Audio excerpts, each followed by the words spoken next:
ગયા વખતે આપણે 232મી કારિકા જોઈ રહ્યા હતા. સર્વથા વૃત્તિ નશ્ચેત એકમ યામમ હરો નયે પઠેચ્ચ નિયમમ કૃત્વા શ્રી ભાગવતમ આદરા. સર્વથા વૃત્તિ નશ્ચેત, જો ભગવત ભક્ત સર્વથા આજીવિકાથી રહિત હોય, મતલબ કે દ્રવ્ય સંપન્ન ન હોય, તો એક યામ એટલે કે 3 કલાક જેટલો સમય ભગવત સેવામાં વિનિયોગ કરવો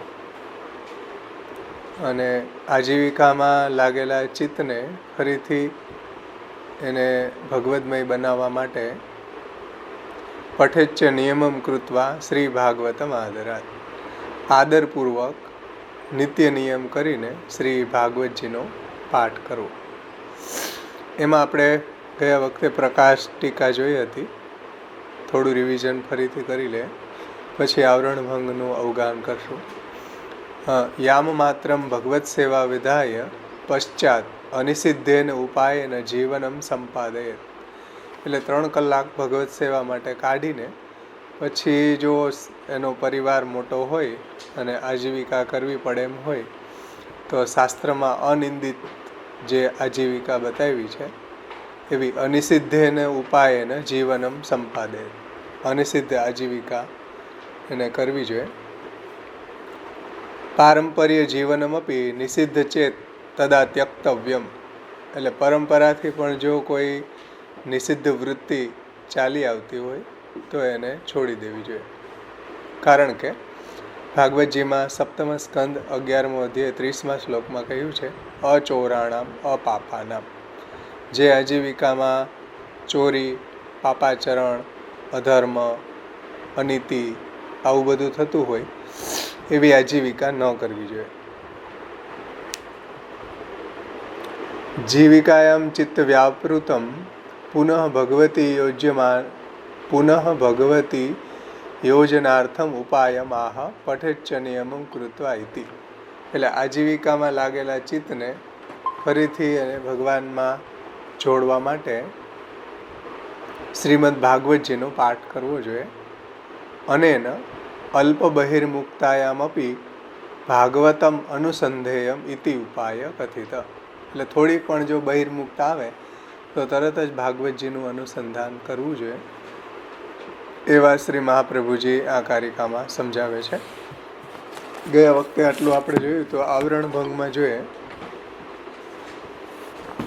આવરણ ભંગમાં પેજ નંબર 40 ઉપર શ્રી પુરુષોત્તમજી આ કારિકાને સમજાવે છે. હવે જેઓ દ્રવ્યહીન છે અને જેમને પોતાના આજીવિકાને અર્થે વૃત્તિ ધંધો કરીને વિત્તોપાર્જન કરવાની આવશ્યકતા છે, તેવા અન્ય વૈષ્ણવોએ કેવી પ્રકારે સ્થિતિ કરવી એનો ઉપદેશ શ્રીમદ આચાર્ય ચરણો કરી રહ્યા છે. સર્વથા વૃત્તિહીનશ્ચેત એકમ યામમ હરો નયે પઠેચ્ચ નિયમમ કૃત્વા શ્રી ભાગવતમ આદરાત, શ્રી ભાગવતમ આદરાત સર્વમ સહેત પરુષમ સર્વેષામ કૃષ્ણ ભાવના. જો ભગવત ભક્ત આરૂઢ વૈષ્ણવ એટલે કે ભક્તિમાર્ગી જીવ, ભક્તિ માર્ગ ઉપર આરૂઢ થયો હોય એવો, ભક્તિ માર્ગ ઉપર પ્રવૃત્ત થયો છે એવો જીવ સર્વથા વૃત્તિથી એટલે કે આજીવિકાથી રહિત હોય, તો તેણે એક યામ એટલે કે 3 કલાક જેટલો સમય ભગવત સેવામાં વ્યતીત કરવો અને એવો નિયમ કરીને એણે શ્રીમદ ભાગવતજીનો પાઠ આદરથી કરવો. સર્વ કઠોર વચનો કૃષ્ણ ભાવનાથી સહન કરવા. એક પંક્તિ આમાં એણે સાથે જોડી છે પુરુષોત્તમજીના આવરણ ભાગમાં. વિવેચનમાં શ્રી પુરુષોત્તમજી આજ્ઞા કરે છે કે જે આરૂઢ વૈષ્ણવ એટલે કે ભક્તિમાર્ગી વૈષ્ણવ, જે ભક્તિમાર્ગ ઉપર આરૂઢ થયો છે, પ્રવૃત્ત થયો છે, એવો વૈષ્ણવ સર્વથા વૃત્તિથી રહિત હોય. હવે સર્વથા વૃત્તિથી રહિત હોય એનો મતલબ શું? કે જેને આજીવિકાનું સાધન ન હોય. સર્વથા વૃત્તિથી રહિત હોય એટલે કે જેને માટે આજીવિકાનું સાધન ન હોય અને જે પોતાનો નિર્વાહ કરવાને માટે દ્રવ્ય કમાવાની આવશ્યકતા હોય તેણે. એટલે એનું તાત્પર્ય એ છે કે જે આજીવિકા જેને કરવી પડે એમ હોય, તો ન કરવી પડે એમ હોય તો આજીવિકાની પ્રવૃત્તિમાં પડવું જોઈએ નહીં. જે ગર્ભશ્રીમંત હોય કે દ્રવ્ય સંપન્ન હોય કે જેને વ્યાવૃત્તિ કરવી પડે એમ ન હોય, એવા લોકોએ તો ભગવત સેવા અને અનુસરની અંદર ભગવત કથામય જીવન જીવવું જોઈએ. પણ જે લોકોની પાસે એવું કોઈ ઇન્કમનો સોર્સ નથી અને આજીવિકા કરવી પડે એમ હોય, એની વાત અહીંયા શ્રી પુરુષોત્તમજી એને સમજાવે છે કે જેને આજીવિકાનું સાધન ન હોય અને જેને પોતાનું નિર્વાહ કરવાને માટે દ્રવ્ય કમાવાની આવશ્યકતા હોય, તેણે ઓછામાં ઓછો એક યામ અર્થાત લગભગ 3 કલાક જેટલો સમય તો હરિની સેવામાં અવશ્ય વ્યતીત કરવો જોઈએ. એટલે 3 કલાક તો એણે ભગવત સેવા માટે અવશ્ય કાઢવી. કંઠી બાંધી છે મહાપ્રભુજીની, તો 3 કલાક તો ભગવત સેવા માટે એને સમયને ગમે એ રીતે કરીને કાઢવો જોઈએ. કારણ કે લગ્ન કર્યા છે તો પત્ની માટે સમય કાઢવો જોઈએ. છોકરા જો જન્મા છે તો એના માટે આપણે સમય કાઢતા હોય, ભોજન માટે સમય કાઢીએ છીએ, સૂવા માટે સમય કાઢીએ છીએ. તો કંઠી બાંધી હોય તો ભગવત સેવા માટે પણ સમય કાઢવો જોઈએ. એ આપણી રિસ્પોન્સિબિલિટી છે. એ કંઠી બાંધી, નહીંતર કંઠી બાંધવી ન જોઈએ. એટલે જો શ્રી મહાપ્રભુજીના માર્ગમાં આવ્યા તો સર્વથા વૃત્તિહીનશ્ચેત એકમ યામમ હરો નહીં. 3 કલાક જેટલો તો સમય ભગવત ભજન માટે કાઢવો જોઈએ. બાકીના સમયમાં જુઓ શ્રી પુરુષોત્તમજી કૃત વૃત્તિવાદ, એટલે પુરુષોત્તમજીએ એક ગ્રંથ લખ્યો છે સ્વવૃત્તિવાદ. એમાં એને આજીવિકા કઈ રીતના કરવી એ વાત એમાં સમજાવી છે. શ્રી પુરુષોત્તમજી કૃત વૃત્તિવાદ એટલે વૈષ્ણવોની આજીવિકા કેવી હોવી જોઈએ એ બાબતમાં પુરુષોત્તમજીએ આ ગ્રંથ સમજાવ્યો છે સ્વવૃત્તિવાદ. અનિષિદ્ધ ઉપાયે જીવન સંપાદિત કરવું એટલે કે આજીવિકા પ્રાપ્ત કરવી. શાસ્ત્રમાં અનિંદિત હોય એવી. એમાં જે સ્ટાર આપ્યો છે એનો ખુલાસો નીચે આપ્યો છે.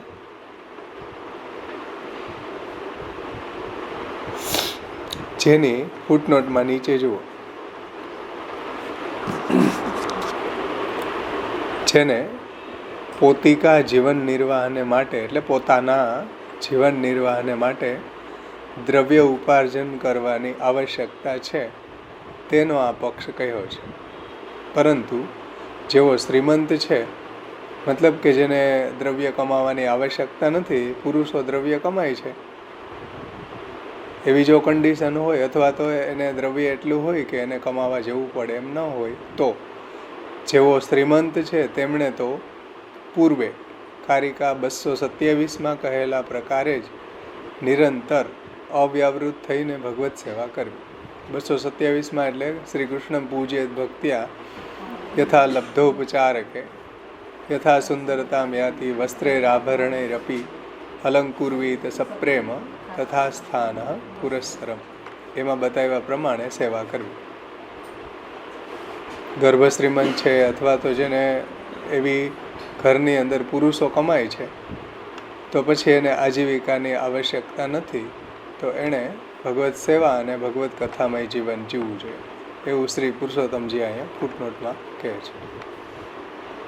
પરંતુ જેવો શ્રીમંત છે તેમણે તો પૂર્વે કારિકા 227માં કહેલા પ્રકારે જ નિરંતર અવ્યાવૃત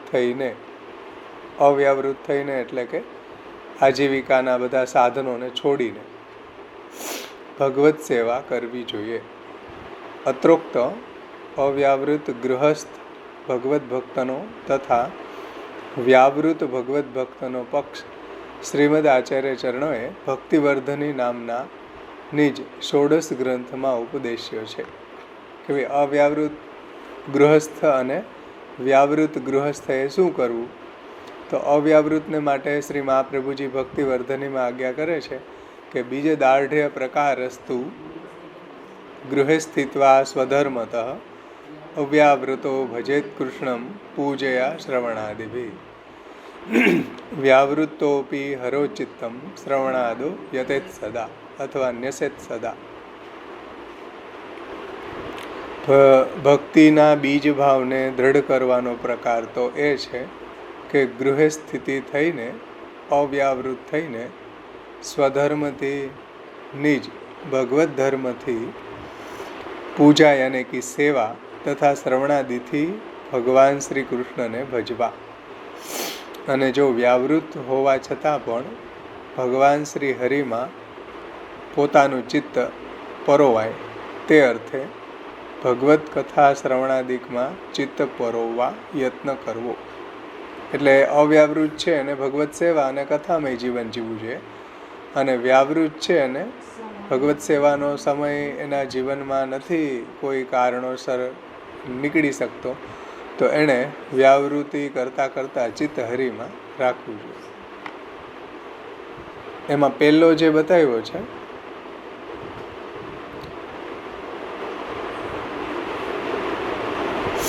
ભગવદ વિરહી શ્રી હરિરાયજી અત્રોક્ત અવ્યાવૃત અને વ્યાવૃત પક્ષ આ પ્રકારે સમજાવે છે.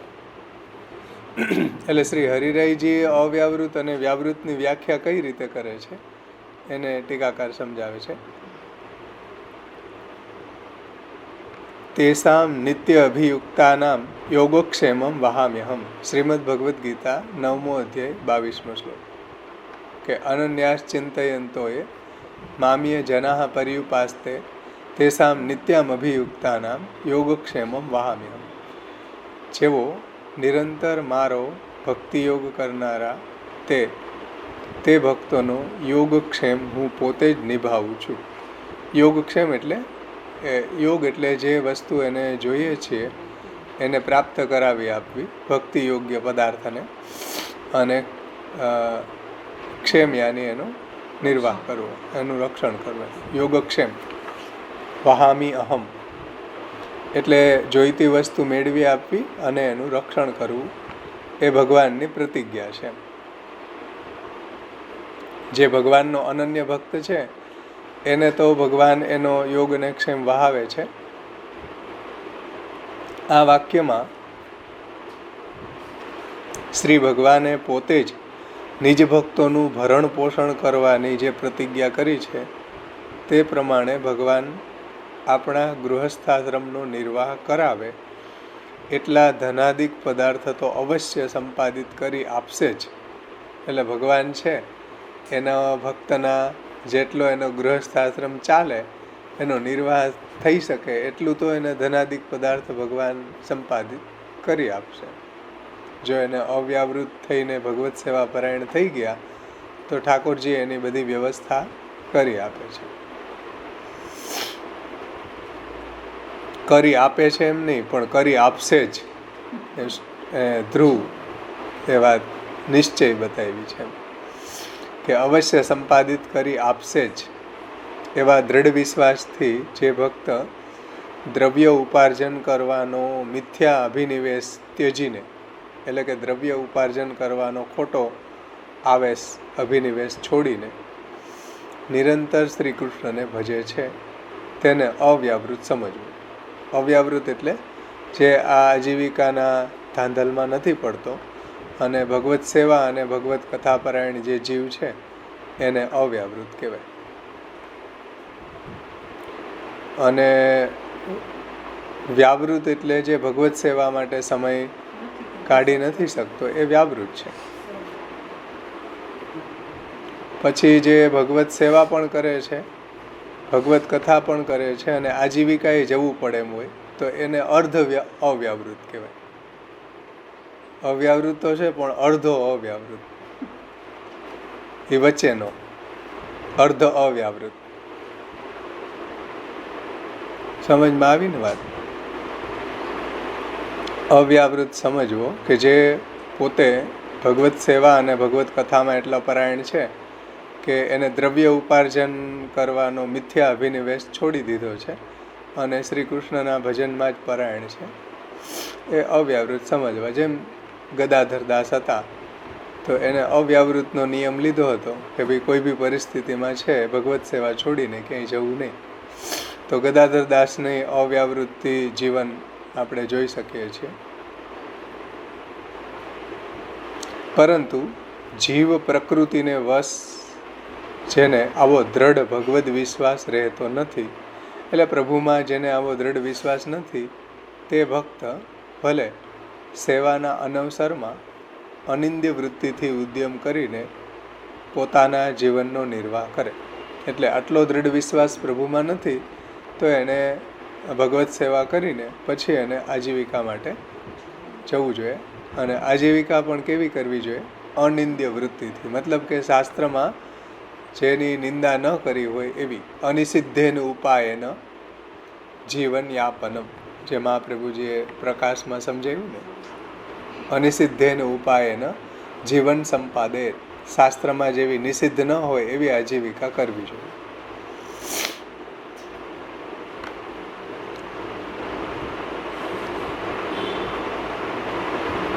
એટલે પરંતુ જીવ પ્રકૃતિને વશ છે, એટલે સ્વભાવને વશ છે, એટલે એનો જીવનમાં એટલી દ્રઢ નિષ્ઠા હજી નથી આવી, એટલા માટે દ્રઢ ભગવદ વિશ્વાસ એને નથી રહેતો.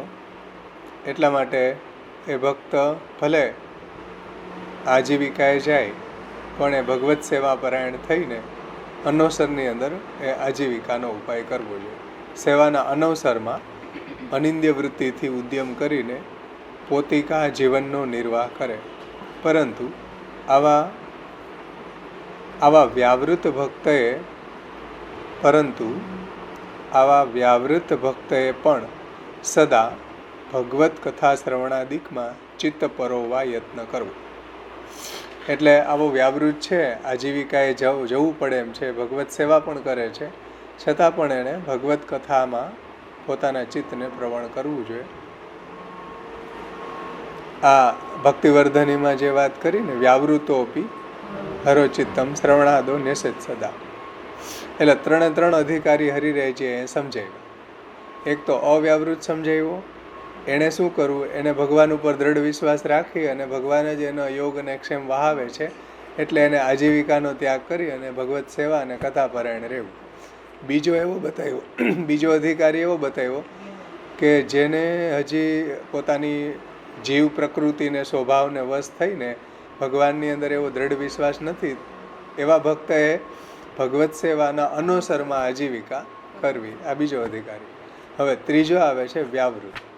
વ્યાવૃત છે, ભગવત સેવા માટે સમય કાઢી જ નથી શકતો, તો એણે શું કરવું? વ્યાવૃતોપી હરોચિત્તમ શ્રવણાદો ન્યસેત સદા. તો એણે વ્યાવૃત ભક્તે તો સદા ભગવત કથા શ્રવણાદિકમાં ચિત્ત પરોવવા યત્ન કરવું. આવા ત્રણ અધિકારી સમજાવ્યા હરિરાયજી.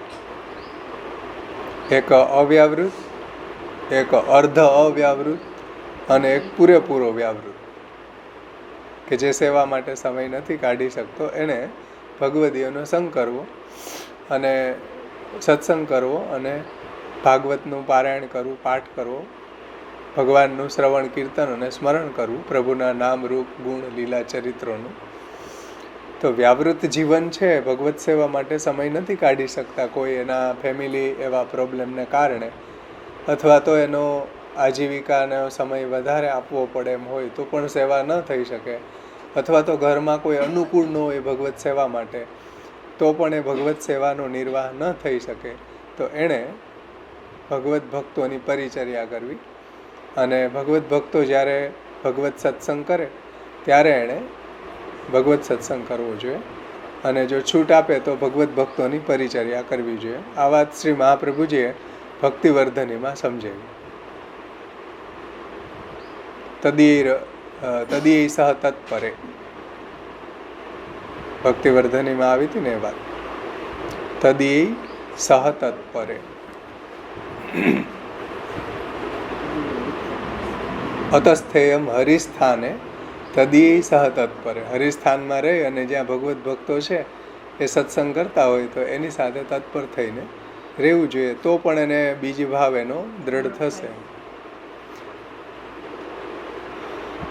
હવે બીજો અવ્યાવૃત, સન્નિપાત રૂપ લોક વ્યવહારથી રહિત, એને અવ્યાવૃત કહેવામાં આવે છે. સન્નિપાત રૂપ લોક વ્યવહારથી રહિત એ અવ્યાવૃત છે. અને વ્યાવૃત એટલે સંસારાસક્ત. અને ત્રીજું આપ્યું વ્યાવૃત એટલે ભગવદ ભજન વિરોધી લૌકિક વૈદિક ધર્મનો વ્યાસંગ જેને છે તે તદરહિત અવ્યાવૃત. હવે વ્યાવૃતમાં એક લીધો સંસારાસક્ત, અને બીજો વ્યાવૃતનો અર્થ કેવો લીધો? ભગવદ ભજન વિરોધી લૌકિક વૈદિક ધર્મનો વ્યાસંગ જેને છે.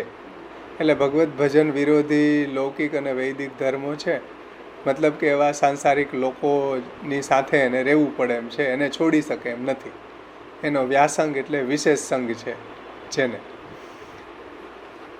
લૌકિક વૈદિક ધર્મનો વિશેષ પ્રકારનો સંગ જેને છે, સંસારમાં વિશેષે આવા લોકોને છોડી નથી શકતો, એ પણ વ્યાવૃત છે. અને તદરહિત એટલે આવા લૌકિક વૈદિક ધર્મનો વ્યાસંગ જેને નથી એ અવ્યાવૃત.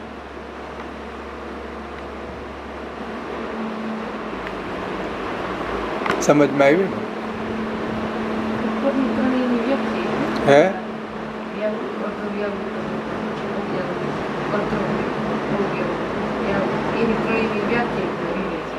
હા, વ્યાવૃતમાં બે કેટેગરી કરાવી. હે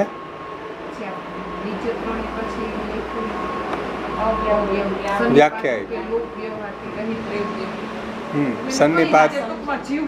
સન્નિપાતનો અર્થ થાય સાંકર્ય, ભેળસેળ. આ બધા ધર્મોની ભેળસેળ.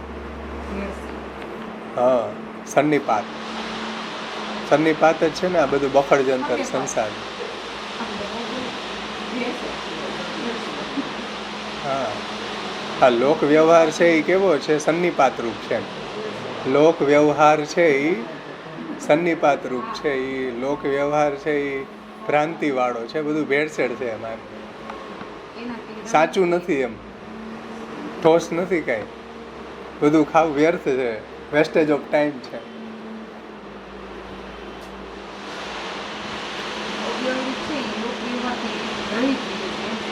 હા, જેને લોક અને લોક વ્યવહાર જે છે એમાં જરા પણ એમાં ઇન્વોલ્વ નથી, એવો અવ્યાવૃત. એને આજીવિકા એને જવું પડે એમ, લૌકિકમાં કોઈ એને બોલાવે નહીં, કાંઈ નહીં, શાંતિથી ભગવત સેવા ને ભગવત કથા કરવી, એનું નામ અવ્યાવૃત. આવા બધા વ્યવહારોથી જે અલિપ્ત છે એવો.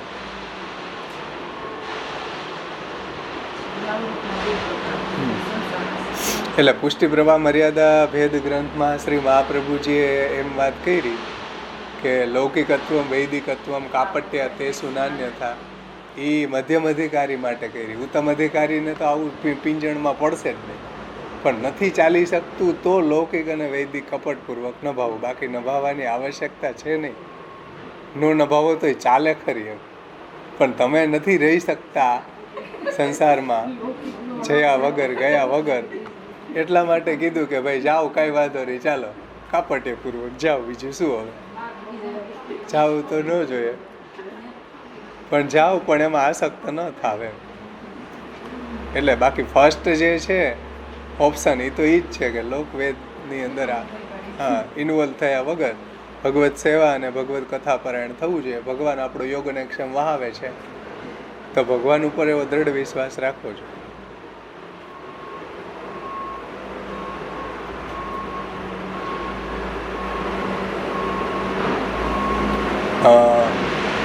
વિષ્ણુદાસ છીપાને શ્રી મહાપ્રભુજી એમ કહ્યું કે ભાઈ તારે છીપાની જાત ભેગું રહેવું, એના ભેગું ખાનપાન કરવું, તો તારી કીધે ધર્મ કેમ નથી છે? એટલે સાવ હીન જાતિ એમ. તો કે મારે જ્યારે મહાપ્રભુજીને શરણે આવ્યા ત્યારે એણે કીધું કે એવું કંઈ આવશ્યકતા નથી, હું આજથી એવા આ લોકોની સાથે વ્યવહાર હું આજથી છોડી પણ દઉં એમ.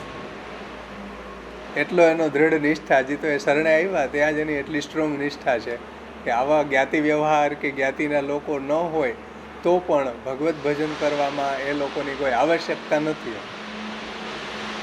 એ સમયમાં કે જે સમયમાં માણસ છે એ ફેમિલી વગર સર્વાઈવ ન કરી શકતો.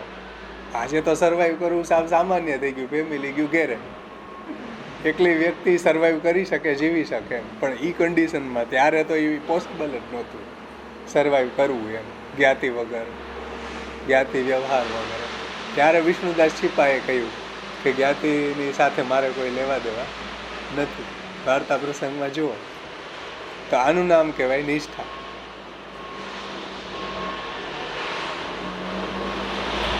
એ કાપટ્યપૂર્વક નભાવા જાય એમાંય ટાઈમ તો બગડે ને, એને પોસાય એમ નથી. કાપટ્યપૂર્વક કરવું એ પોસાય એમ નથી. એટલા ભગવત સેવા અને કથામાં જે પ્રવણ છે, પ્રવૃત્ત છે, એની શ્રેષ્ઠતા બતાવી છે. આ વાત પંચપદ્યાનીમાં શ્રી મહાપ્રભુજીએ કહી ને, શ્રી કૃષ્ણ રસ વિક્ષિપ્ત માનસા રતિવર્જિતા અનિર્વૃતા લોક વેદે તે મુખ્ય શ્રવણોત્સુકા. જે લોક અને વેદથી અનિર્વૃતા, જે લોક અને વેદમાં જેને આનંદ આવતો નથી, લોક વેદ છોડી દીધા છે એવા જે છે એ શ્રવણાદિના મુખ્ય અધિકારી છે. ઉપર બીજી લીટીમાં આપણે આ વાત બધી ફૂટનોટમાં જોઈ હતી કે શ્રી પુરુષોત્તમજી કૃત વૃત્તિવાદ, એમાં આ વાત સમજાવી છે કે વૈષ્ણવની આજીવિકા કેવી હોવી જોઈએ. અનિષિદ્ધ ઉપાયે જીવન સંપાદિત કરવું, આજીવિકા પ્રાપ્ત કરવી. કારણ કે શ્રીમદ ભાગવતજીમાં નારદજીએ સર્વની વૃત્તિઓ કથતા કહ્યું છે. એટલે બધાની વૃત્તિઓ નારદજીને વર્ણન કર્યું છે ત્યાં કે વૃત્તિ શંકર જાતિનામ તત્તત કુલ કૃતા ભવેત અચોરાણામ અપાપાનામ અંત્યજાંતે અવસાયિનામ. ભાગવતજીમાં 7મો સ્કંદ 11મો અધ્યાય 30મો શ્લોક. એમાં ચોર અને પાપીના ધંધા વિનાની જે શંકર જાતિની તે કુલ વૃત્તિ હોય, શંકર જાતિ એટલે વર્ણશંકર જાતિ, એની જે કુલ વૃત્તિ હોય તે નિષ્પાપ વૃત્તિથી જ જીવનનો નિર્વાહ ચલાવો. કારણ કે આવા જે હીન વર્ણના લોકો હોય એની આજીવિકા પાછી હીન જ હોય એમ. તો એને પણ પાપ જેમાં ન થતું હોય, પાપાચરણ જેમાં ન થતું હોય એવી આજીવિકા એને કરવી જોઈએ. અંત્યજ એટલે ચાંડાલ વગેરે છે. રજક ચમારાદિએ તથા અંતે વશાયાદિ એટલે કે ચાંડાલ આદિએ ચોરી હિંસા વિનાની સ્વકુલ ક્રમથી પ્રાપ્ત થયેલી વૃત્તિ કરવી. એ બાબતમાં નીચે ખુલાસો કર્યો છે, જુઓ. સ્મૃતિમાં રજક એટલે ધોબી વગેરે, પછી ચર્મકાર એટલે ચામડાનો જે ધંધો કરતો હોય એ, પછી બુરુડ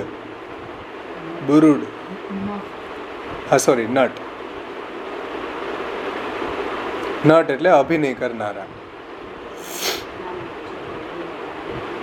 પછી બુરુડ એટલે એક પ્રકારની જાતિ છે જે ચટાઈ વગેરે બનાવે. એ બધી બુરુડ જાતિ છે એ આવો બિઝનેસ કરતા, સૂંડલા અને ચટાઈ ને આવું જે બનાવવાની જાતિ છે એને બુરુડ કહેવાય. અહીંયા આવતા ને ફૂંડલા બનાવતા પહેલાં રોણિયા ચટાઈને એવું બનાવતા એ. પછી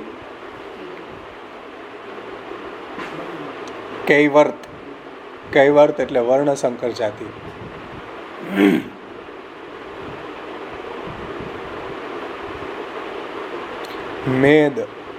મેદ તથા ભીલની તો બધાને ખબર છે, જે આદિવાસી સાવ હીન વર્ણના છે એવા આ 7 અંત્યજો ગણાયા છે, એટલે હીન વર્ણના ગણાયા. આ 7 જે જાતિ છે એ અંત્ય જ કહેવાય છે, એટલે હીન વર્ણના કહેવાય. એમાં ચાંડાલ, પુષ્કસ, માતંગ આદિને અંતેવાસાઈ એટલે કે અંતિમ જાતિના ગણાવ્યા છે. ચાંડાલ, પુષ્કસ એટલે કે માતંગ આદિને, માતંગની વાત આવી હતી ને આપણે આમાં બ્રાહ્મણત્વાદી દેવતાવાદમાં. માતંગને ખબર પડી કે એની માં વ્યભિચારિણી છે, તો એ તપ કરવા નીકળી ગયો. માતંગ આદિને અંતેવાસાઈ એટલે કે અંતિમ જાતિમાં ગણાવ્યા છે. આ સર્વે પ્રતિલોમ સંકર જાતિઓ. પ્રતિલોમ સંકર જાતિ એટલે પ્રતિલોમ એટલે નિમ્ન વર્ણનો પુરુષ હોય અને ઉચ્ચ વર્ણની કન્યા સાથે લગ્ન કરતા એ પ્રતિલોમ જાતિ છે. વર્ણશંકર પ્રતિલોમ. જેમ ક્ષત્રિય પુરુષ હોય ને બ્રાહ્મણની સ્ત્રી હોય એની સાથે લગ્ન કરે, એમાંથી જે પ્રજા ઉત્પન્ન થાય એ પ્રતિલોમ. એ વિવાહ જે છે ને પ્રતિલોમ વિવાહ કહેવાય. હે હા, નિમ્ન વર્ણનો પુરુષ હોય અને ઉચ્ચ વર્ણની સ્ત્રી હોય એનું લગ્ન જે છે એને પ્રતિલોમ લગ્ન કહેવાય શાસ્ત્રમાં, સ્મૃતિઓમાં. દાખલા તરીકે ક્ષત્રિય પુરુષ હોય અને બ્રાહ્મણ સ્ત્રી સાથે લગ્ન થાય તો એ પ્રતિલોમ કહેવાય, અને એની જાતિ પ્રગટ થાય વર્ણશંકર. એ પ્રતિલોમ વર્ણશંકર જાતિ.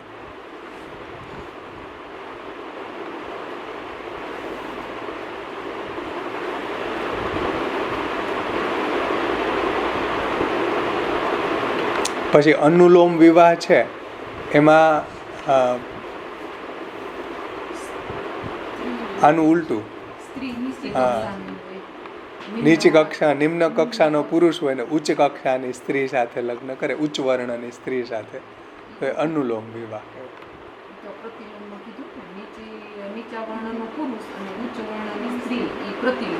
હા,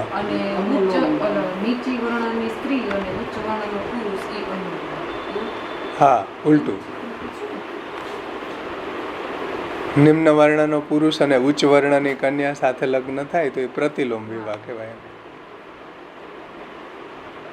અને ઉચ્ચ વર્ણનો પુરુષ નિમ્ન વર્ણની કન્યા સાથે લગ્ન કરે તો એ અનુલોમ વિવાહ કહેવાય.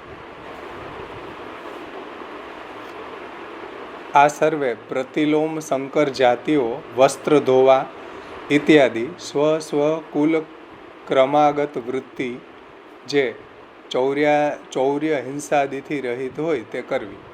એટલે વસ્ત્ર ધોવા એટલે ધોબીનું કામ છે એ વાંધો નથી એમાં. પછી આ વાણંદનું કામ છે કે ગોપ જાતિ છે, ગાયો ચરાવવાનું કામ છે, આવી એવી જાતિઓની જે આજીવિકા છે એ નિંદ્ય આજીવિકા નથી, જેમાં પાપાચરણ ન થતું હોય, ચોરી હિંસા વગેરે જે છે એવી આજીવિકા એને ન કરવી જોઈએ. ભલે હીન વર્ણમાં આ લોકો છે, પણ એ હીન વર્ણના લોકો જો વૈષ્ણવ થાય તો એને પરંપરાથી જે આજીવિકા ચાલી આવતી હોય એ છોડી દેવી જોઈએ. જેમ ગયા વખતે એક દ્રષ્ટાંત આપ્યું હતું કે મેહા ઢીમર હતા, એ હીન વર્ણના હતા, એ 7 જે છે ને આમાં એમાંથી જ આવી જાય. પણ એ માછલા મારવાનો બિઝનેસ હતો એનો, પરંપરાથી હશે કદાચ, તો એ પરંપરાથી ચાલો આવે છે, તો એમાં એનો શું વાંક? એટલે એના માટે એ નિંદિત છે પણ નિષિદ્ધ નથી. સમજાય ને? કોઈ આજીવિકા છે નિષિદ્ધ હોય અને કોઈ આજીવિકા નિંદિત હોય. તો માછી મારવાનો ધંધો એનો પરંપરાથી છે તો એના માટે અનિંદિત છે, નિંદિત નથી. છતાં પણ જીવની હિંસા એમાં થાય છે, તો આવી આજીવિકા એણે ન કરવી જોઈએ. અને ગુસાઈજીએ પહેલાં જ આ વાત કરી કે ભાઈ તમે શરણે આવવાનું કહો, પણ તમે આ બિઝનેસ પહેલાં તમારે છોડવો જોઈશે. તો મેહાએ કીધું એની પત્નીએ કે ભાઈ અમે કૃષિ કરશું, ખેતી કરશું. પછી ગુસાઈજી એને શરણે લીધા. તો એને જે આ હિંસા થતી હતી એવી આજીવિકા છોડી દીધી. એવી રીતના જેમાં પાપાચરણ થતું હોય, જેમાં દ્રવ્ય છે એ કરપ્શનનું આવતું હોય, અનીતિનું આવતું હોય, બીજાના દિલ દુભાવીને આવતું હોય, જેમાં જીવની હિંસા થતી હોય જે આજીવિકામાં, આવી આજીવિકા ભક્તિ માર્ગમાં આવ્યા પછી એને છોડી દેવી જોઈએ, જો ભગવત સેવા કરવી હોય તો. અને એવા ઘણા 252ની ભગવદીઓમાં હતા કે એની આજીવિકા ગુસાઈજીએ બદલાવી છે એમ કે ભાઈ આવી આજીવિકા, જીવ હિંસા થાય એવી આજીવિકા ન કરો. હા, મૂળ વિષય ઉપર આવીએ. વૃત્તિ શંકર જાતિ નામ, એનો આ ખુલાસો કર્યો. સપ્તમ સ્કંદ 11મો અધ્યાય 30મો શ્લોક, એનો અહીંયા ખુલાસો કર્યો કે ચોર અને પાપીના ધંધા વિનાની જે શંકર જાતિની તે કુલ વૃત્તિ હોય તે નિષ્પાપ વૃત્તિથી જ જીવનનો નિર્વાહ ચલાવો. અંત્ય જે રજક ચમાર આદિએ, રજક એટલે ધોબી અને ચમાર એટલે ચાંડાલ, એનો બિઝનેસ કરતો હોય, જે નીચે ખુલાસો કરી દીધો. રજક ચર્મકાર તથા અંતે વયાશાદી, એટલે કે ચાંડાલ આદિએ ચોરી હિંસા વિનાની સ્વ કુલક્રમથી પ્રાપ્ત થયેલી વૃત્તિ કરવી, કે જેની અંદર ચોરી હિંસા ન હોય એવી એને આજીવિકા કરવી. એમ પરંપરાથી પણ જો એવી આજીવિકા ચાલી આવતી હોય કે જેમાં ચોરી હિંસા વગેરે થતું હોય તો ભક્તિ માર્ગમાં આવ્યા પછી એ એલાવ નથી. એવી આજીવિકા એણે છોડવી પડે. અને એની ચર્ચા આપણે ગયા વખતે ખૂબ કરી ગયા કે ભાઈ ધનની શુદ્ધિ પેલી શરત છે. દ્રવ્ય જો શુદ્ધ ન હોય તો એવા અશુદ્ધ દ્રવ્યથી આવેલી સામગ્રી છે એ પ્રભુ અરોગતા નથી. એવા પ્રસંગો આપણા 252માં પણ છે કે પ્રસાદની અંદર કીડા દેખાણા, તો એ દ્રવ્ય કેવું હતું? કન્યા વિક્રયનું દ્રવ્ય હતું, અનીતિનું દ્રવ્ય હતું. તો એવું દ્રવ્ય પ્રભુ અંગીકાર કરતા નથી. પછી કાકા વલ્લભજીના વચનામૃતનો એક પ્રસંગ જોયો હતો કે દ્રવ્યની અસર કેવી થાય છે એની સંતતિઓ ઉપર. એ પણ આપણે જોયું હતું કે દ્રવ્યના કારણે સંતતિની બુદ્ધિ, એ દ્રવ્ય જે છે એ અન્ન છે, જો આપણી પ્રજા કે પુત્ર બધા છે એની અંદર જાય તો એની બુદ્ધિ પણ ભ્રષ્ટ કરી નાખે દ્રવ્ય.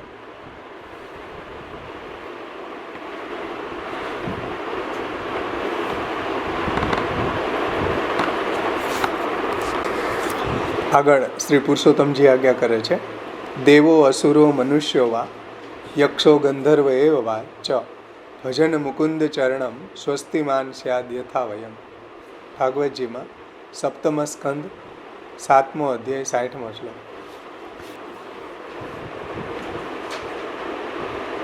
એટલે દેવ, અસુર, મનુષ્ય, યક્ષ, ગંધર્વ કોઈ પણ હોય, પણ જો મુકુંદ ભગવાનનું ચરણ કમળનો આશ્રય કરે તો એનું કલ્યાણ થાય છે. સર્વે અધિકારીણો હિ અત્ર વિષ્ણુ ભક્તો યથા નૃપ. સ્કંદ પુરાણનું વાક્ય છે આ બીજું. પહેલું છે એ ભાગવતનું છે. સર્વે અધિકારીણો હિ અત્ર વિષ્ણુ ભક્તો યથા નૃપ. ત્રીજું કોટેશન આપે છે પુરુષોત્તમજી, કિરાત હુણાંદ્ર પુલિંદ પુલકષા આભીર કંકા યવના કષાદયા યન્યે ચ પાપા યદુપાશ્રયા શુદ્ધ્યંતિ તસ્મૈ પ્રભ વિષ્ણવે નમઃ. બહુ સુંદર શ્લોક ભાગવતજીનો છે. બીજો સ્કંદ 4થો અધ્યાય 18મો શ્લોક. ઇત્યાદિ શ્રીમદ ભાગવતજીના તથા સ્કંદ પુરાણના વાક્ય બલે જોકે ભગવદ્ ભજનને વિશે દેવ, અસુર, મનુષ્ય, પશુ, પક્ષી, સ્ત્રી, શૂદ્ર, પુલકસ, ભીલ, કિરાત, હુણ, શબર, યવન ઇત્યાદિ ગમે તે હોય, હીન, પાપી વા ઉત્તમ જાતિના પ્લસ સર્વ કોઈ જીવોનો અધિકાર છે. સમજાણું? ભગવાનના ભજનની અંદર બધાનો અધિકાર છે. સર્વ કોઈ જીવ ભગવાનનું ભજન કરી શકે. એમાં કોઈ ત્રિવર્ણિકોનો જ અધિકાર છે એવું નહીં, પણ મામી પાર્થ વ્યપાશ્રિત્ય તે પિશ્યુ પાપયો નય સ્ત્રીઓ વૈશ્યો તથા શુદ્રો તે પિયાંતિ પરામગતિ. અને દેવો, એ ભગવદ્ ગીતાનું વાક્ય છે, એ પણ આપણે અહીંયા જોડી શકીએ. અને દેવો અસુરો મનુષ્યો યક્ષો ગંધર્વ એવવા ભજન મુકુંદ ચરણમ સ્વસ્તિમાન સ્યાદ યથાવય સર્વે અધિકારીણો હિ અત્ર વિષ્ણુ ભક્તો. વિષ્ણુ ભક્તિમાં બધાનો અધિકાર છે એવું સ્કંદ પુરાણમાં કહ્યું છે. પછી ભાગવતજીમાં એમ કીધું છે કે આટલી બધી હીન જાતિ છે, કિરાત, હુણાંદ્ર, પુલિંદ, પુલકસા, આભીર, કંકા, યવના, ખસા, દયા, આ બધી જ પંચમ વર્ણ હીન જાતિ. એન્ય ચ પાપા તદુપાશ્રયાશ્રયા. આ પણ જો ભગવાનના ભક્તોનો આશ્રય કરે તો એ શુદ્ધ્યંતી, એનાથી શુદ્ધ થઈ જાય છે. એવા તસ્મૈ પ્રભ વિષ્ણવે નમઃ, એવા ભગવાનને હું નમન કરું છું, એવું સુખદેવજી કહે છે. સમજાય ને? આવું પંચમ વર્ણ છે, સાવ યવન ને ભીલ ને, એ બધાનો ઉદ્ધાર ભગવાનની ભજનથી થઈ શકે. એ પણ જો ભગવાનના ભક્તોનો આશ્રય કરે તો પણ એનો ઉદ્ધાર થાય છે. કહેવાનું તાત્પર્ય એ છે કે ભગવાનના ભજનમાં સર્વનો અધિકાર છે. સર્વ કોઈ જીવનો અધિકાર ભગવાનના ભજનમાં છે. છતાં પણ સર્વ કોઈ જીવનો અધિકાર છે તો પણ એટલે કે આજીવિકા શુદ્ધ હોવી જોઈએ. તો પણ ભલે હીન વર્ણ ભક્તિ કરી શકે, પણ આજીવિકા જો શુદ્ધ હોય તો આહાર શુદ્ધ હો, સત્વ શુદ્ધ હો, ધ્રુવા સ્મૃતિ સ્મૃતિ લંબે સર્વે ગ્રંથિના વિમોક્ષાય. ઉપનિષદ છે, છાંદોગ્ય ઉપનિષદમાં 7:26-2 કહ્યું છે, આહાર શુદ્ધો સત્વ શુદ્ધિ. આહાર શુદ્ધ હોય તો સત્વ એટલે કે અંતઃકરણની શુદ્ધિ થાય. અંતઃકરણ શુદ્ધ હોય તો ભગવાનની સ્મૃતિ દ્રઢ થાય, અને ભગવાનની સ્મૃતિ દ્રઢ થાય તો બધા બંધનોમાંથી મુક્ત થઈ શકાય. આ શ્રુતિ છે છાંદોગ્ય ઉપનિષદ. એ શ્રુતિ પ્રમાણે આહારની શુદ્ધિને અર્થે પોતિકી એટલે પોતાની શુદ્ધિ વા અથવા અનિષિદ્ધ વૃત્તિથી આજીવિકાથી જે કાંઈ અન્ન સંપાદિત થાય તે વડે જીવનનો નિર્વાહ કરવો. એટલે આવી હીન જાતિ હોય તો એની આજીવિકા હીન પ્રકારની જ હોય ને, ચોરી ને પાપ ને લૂંટ ને આવું બધી જ કરતા આ લોકો. ભીલ લોકો છે એ લોકોનો બિઝનેસ જ એ હતો, લૂંટવાનો. કહેવાનું તાત્પર્ય શ્રી પુરુષોત્તમજીનું એ છે કે આટલી હીન જાતિ છે પણ એ પણ ભગવાનનું ભજન કરી શકે છે, પરંતુ એની આજીવિકા શુદ્ધ હોવી જરૂરી છે. આજીવિકા જો શુદ્ધ ન હોય તો ઠાકોરજી એવી સેવા અંગીકાર ન કરે. આજીવિકા પહેલાં આપણું દ્રવ્ય પહેલાં શુદ્ધ જોઈએ. દ્રવ્ય જો અશુદ્ધ હોય તો ભગવત સેવા એવા દ્રવ્યથી ન થાય. એવું દ્રવ્ય ભગવાન અંગીકાર ન કરે. એટલે સ્વવૃત્તિવાદમાં પુરુષોત્તમજીએ આ વાત સમજાવી છે કે દ્રવ્ય શુદ્ધિની પહેલી જરૂર છે.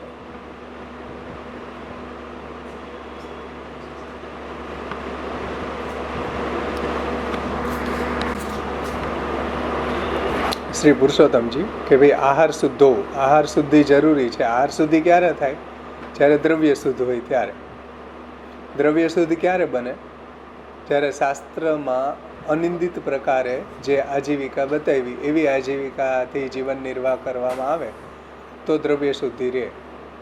શાસ્ત્રમાં જે નિષિદ્ધ આજીવિકા છે, નિંદિત આજીવિકા છે, એવી આજીવિકા કરવામાં આવે તો દ્રવ્ય શુદ્ધિ ન થાય. દ્રવ્ય શુદ્ધિ ન થાય તો આહાર શુદ્ધિ ન થાય. આહાર શુદ્ધ ન થાય તો અંતઃકરણ શુદ્ધ ન થાય. અંતઃકરણ શુદ્ધ ન થાય તો ભગવાનની સ્મૃતિ દ્રઢ ન થાય. આ બધી લિંક છે. આહાર શુદ્ધ હોય તો સત્વ શુદ્ધિ થાય છે. આ શ્રુતિ પ્રમાણે આહારની શુદ્ધિને અર્થે પોતાની શુદ્ધ આજીવિકા હોવી જરૂરી છે. વા અનિષિદ્ધ વૃત્તિથી આજીવિકાથી જે કાંઈ અન્ન સંપાદિત થાય છે તે વડે જીવનનો નિર્વાહ કરવો જોઈએ. સ્વવૃત્તિ એટલે કે પોતાની આજીવિકા કરીને, સ્વવૃત્તિ કરીને અન્ન સંપાદન કરવું આવશ્યક હોવાથી વૃત્તિ પણ સંકુચિત કરવી. સંકુચિત કરવી એટલે નિષિદ્ધ જીવનોપાયથી તેણે દૂર રહેવું. વૃત્તિ છે એ સંકુચિત કરવી એનો મતલબ નિષિદ્ધ જે શાસ્ત્રમાં નિષિદ્ધ છે એવી આજીવિકા ન કરવી.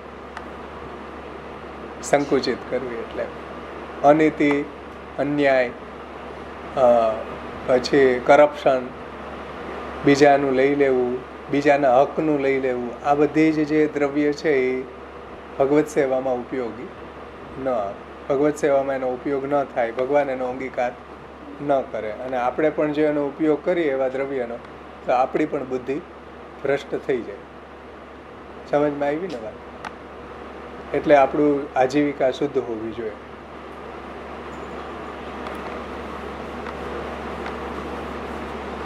એ રીતે વૃત્ત્યર્થ જીવનના ઉપાય સિદ્ધ કરવા જતાં ચિત્ત જો ભગવદ વિમુખ થાય તો આજીવિકામાં વ્યાકુલ થયેલા ચિત્તને પુનઃ ભગવાનમાં પોરવવાનો ઉપાય શ્રીમદ આચાર્ય ચરણો કહે છે. પઠેચ્ચ નિયમમ કૃત્વા શ્રી ભાગવતમ આદરાત. એટલે આજીવિકામાં હવે આપણે જઈએ છીએ, વ્યાવૃત્તિ કરવા જઈએ છીએ તો આપણું ચિત્ત એમાં વ્યગ્ર થવાનું.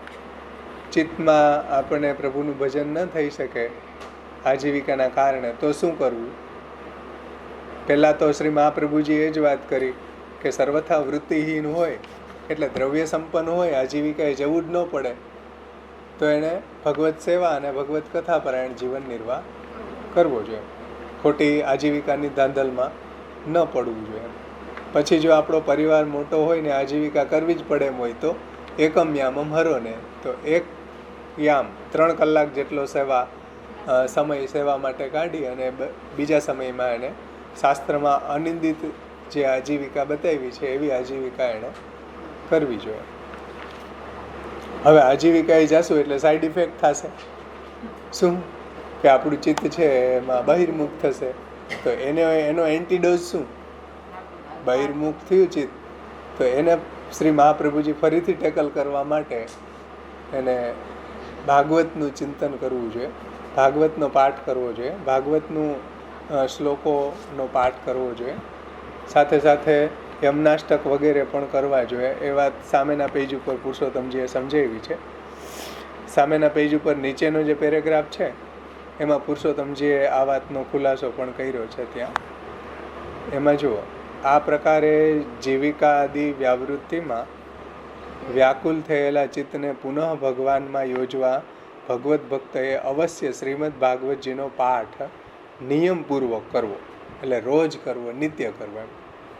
તથા 1 યામ જેટલો સમય એણે પ્રતિદિન હરિસેવામાં અવશ્ય વિનિયોજવો. 3 કલાક તો એને કાઢી જ લેવી. પહેલાં એને નોખી જ મૂકી દેવી 3 કલાકની, પછી તમારે બીજી વાપરવી. 3 કલાક નોખી મૂકી દેવી ભગવત ભજન માટે, બીજી બધી પછી વાપરવી. તો ભાગવતનો પાઠ નિયમપૂર્વક કરવો અને 1 યામ એટલે 3 કલાક જેટલો સમય એણે પ્રતિદિન હરિસેવામાં અવશ્ય વિનિયોજવો. શ્રી યમનાષ્ટક આદિ સ્તોત્રનો પાઠ કરવો, કારણ કે તે પણ શ્રી ભાગવતના પાઠનો જ સહકારી છે. હે ને? યમનાષ્ટક આદિ એટલે બીજા પણ જેટલા સ્તુતિના પાઠ છે, પુરુષોત્તમ સહસ્ત્રનામ, ત્રિવિધ નામાવલી, પરિવૃઢાષ્ટક, શ્રી વલ્ભાષ્ટક, સ્ફુરત કૃષ્ણ પ્રેમામૃત ઇત્યાદિ, તો એ પણ શ્રી આચાર્ય ચરણોનું ધ્યાન છે. અને ભગવત ધ્યાનના પણ જેટલા બી પાઠ છે, મધુરાષ્ટક ઇત્યાદિ, પુષ્ટિ પાઠાવલીમાં પણ પરિવૃઢાષ્ટક, પછી ગિરિરાજધાર્યાષ્ટક, આ બધા જે પ્રભુના સ્તુતિના પાઠ છે એ પણ આ બધામાં લઈ લેવાય છે ને. પઠેચ્ચ નિયમમ કૃત્વા શ્રી ભાગવતમ આદરા. તો ભાગવતની સાથે સાથે આ પણ પુરુષોત્તમજી કહે છે કે આદિથી બધા યમનાષ્ટક આદિ પણ આમાં એનો સમન્વય કરી લેવો. આ બધા સ્તોત્રોનો પણ પાઠ કરવો. સર્વોત્તમ છે, શ્રી યમનાષ્ટક છે, ત્રિવિધ નામાવલી છે, અને ભાગવતની અંદર જે દસમ સ્કંદમાં ભગવાનની લીલા છે એનું ચિંતન કરવાથી ફરીથી ચિત્ત ભગવાનમાં પાછું પ્રવણ થઈ જશે. તો વ્યાવૃત્તિમાં આજીવિકામાં વ્યાકુલ થયેલા ચિત્તને પુનઃ ભગવાનમાં પરોવાનો ઉપાય શ્રીમદ આચાર્ય ચરણો કહે છે કે પઠિચ્ચ નિયમમ કૃત્વા શ્રી ભાગવતમ આદરાત. નિયમ કરીને ભગવદ્ ભક્તોએ આદરથી શ્રીમદ ભાગવતજીનો પાઠ અવશ્ય કરવો. આથી જો જીવને સ્વલ્પ પણ બહિર્મુક્તા પ્રાપ્ત થાય તો પણ એણે શ્રી ભાગવત શાસ્ત્રનું અનુસંધાન અવશ્ય કરવું. એટલે થોડી કંઈ બહિર્મુક્તા થાય તો તરત એને ભાગવતનું અનુસંધાન કરવું. સમજમાં આવ્યું ને? થોડુંક આપણે લગ્નમાં ગયા અને બહિર્મુક્તા આવી તો અલ્પ પણ બહિર્મુક્તા થાય તો તરત ભગવાનનું ચિંતન કરવું, ભાગવતનો પાઠ કરવો, શ્રી મહાપ્રભુજીના ગ્રંથોનું ચિંતન કરવું, કીર્તન કરવું અષ્ટસખાઓના, કારણ કે અષ્ટસખાઓના કીર્તન પણ ભાગવતની જ સારરૂપ છે, લીલા ચિંતનના કીર્તનો છે.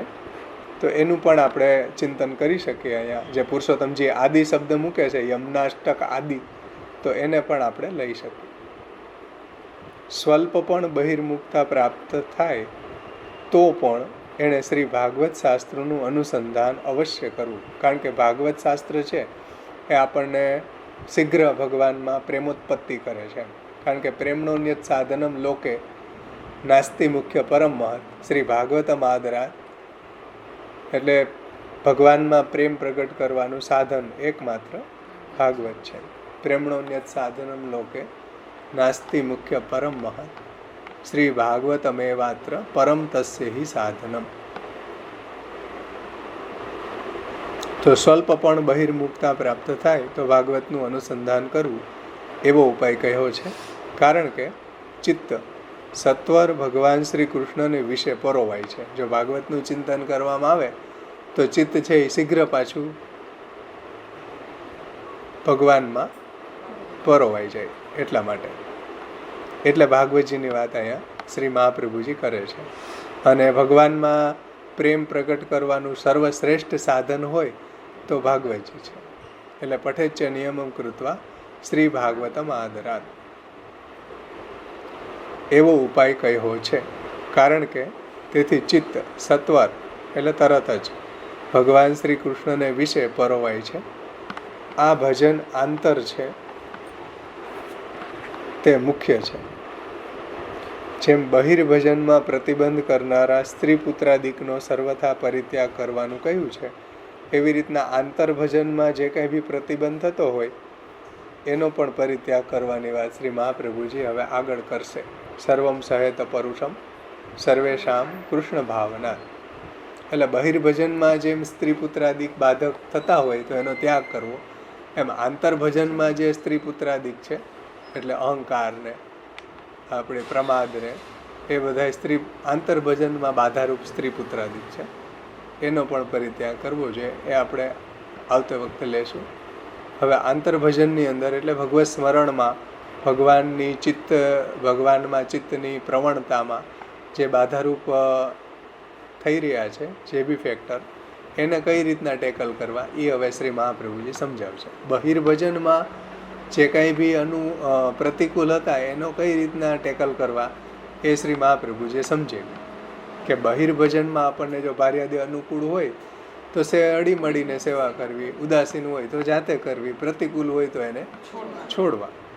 હવે આવે છે અંતર્ભજનમાં એટલે ભગવાનનું સ્મરણ કરવામાં, ભગવાનનું ચિંતન કરવામાં, ભાગવતનું ચિંતન કરવામાં જે આંતરભજન છે, લીલાનું ચિંતન કરવામાં, તો આંતરભજનમાં એ કંઈક બાધકરૂપ છે એને કઈ રીતના ટેકલ કરવા એ હવે શ્રી મહાપ્રભુજી 233મી કારિકાથી સમજાવશું. એ આપણે આવતી વખતેથી લઈશું. અહીં સુધી આપણે રાખીએ. એટલું અધૂરું હતું તો એનું કન્ટિન્યુટીમાં સંપન્ન થઈ જાય એટલા માટે લઈ લીધું. આમાં કોઈને કાંઈ ન સમજાણું હોય તો પૂછો. હે?